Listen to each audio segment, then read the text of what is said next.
You're listening to AI Prism from Seoul Economic Daily. Seoul's housing supply just got a jolt. The government is preparing to release 50,000 more homes into a market that's been starving for inventory. At the same time, financial regulators are quietly rewriting who can get a mortgage and who can't. Meanwhile, more than 12,000 elderly homeowners in Apgujeong and Banpo are facing a tax overhaul that could push them towards selling.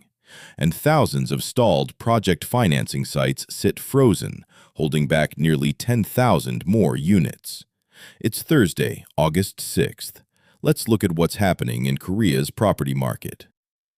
President Lee Jae-myung ordered officials to speed up supply plans after his recent overseas trip, and a follow-up policy meeting is set for August 7th.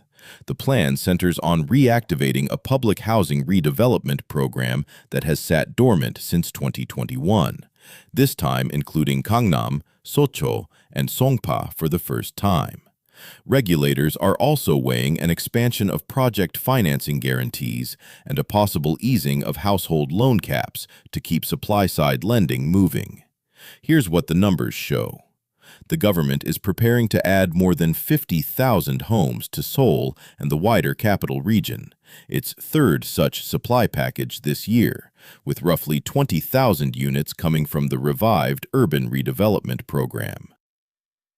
The Korea Housing Finance Corporation is raising its project financing guarantee ceiling from 6 trillion won, about $4.3 billion, to more than 8 trillion won, about $5.8 billion.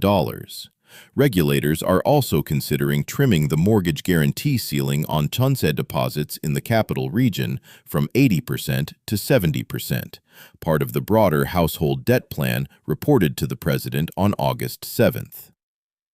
More than 12,000 homeowners aged 70 and older now hold property in Apgujeong and Banpo, about 1 in 5 owners there, and a coming overhaul of the long-term holding tax deduction could push some towards selling.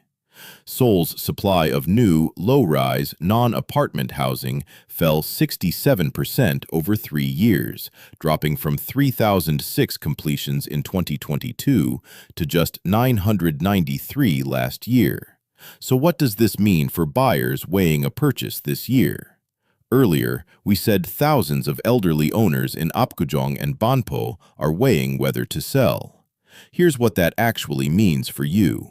If tax pressure pushes even a fraction of these long-held units onto the market next year, buyers could finally gain some negotiating leverage in Seoul's tightest neighborhoods. For now, the wider supply package, those 50,000-plus new units, won't arrive fast enough to ease this year's crunch, so anyone counting on lower prices in the next few months shouldn't bank on it. The third supply package's final details expected as soon as next week. The August 7th briefing to President Lee on Jeonse loan guarantee cuts and the household debt cap. Whether the long-term holding tax deduction changes trigger actual listings in Apgujeong and Banpo rather than just talk of them. That's today's AI Prism Real Estate. This episode was produced with AI assistance based on Seoul Economic Daily reporting and reviewed by a human editor.